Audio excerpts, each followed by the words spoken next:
St. Gianna Oratory presents Daily Thought of St. Francis de Sales for May 31st. The Most Holy Virgin arose quickly, full of concern, and went to visit Elizabeth to show us the promptness with which we must correspond with divine inspirations.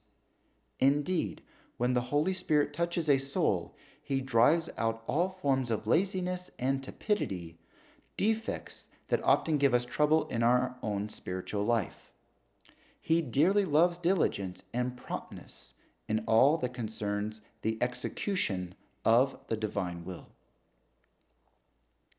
From the life of St. Francis de Sales.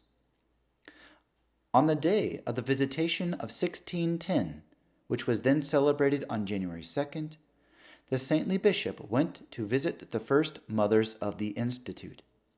Among other things, he said that he had thought and rethought thousands of times of the particular title he would give to the congregation which was just beginning.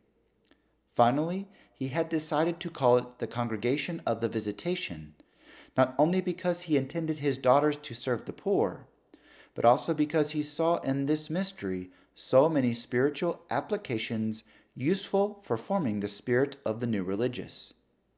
It is well to remember that in the beginning the saint had thought of giving to his institute the titles of Daughters of St. Martha, because of the service they would render to the Lord in the person of the poor.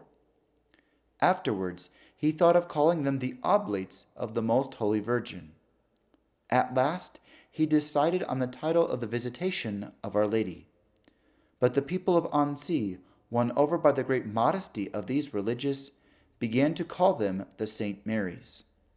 This is where the actual title of the religious of the Visitation of Holy Mary came from.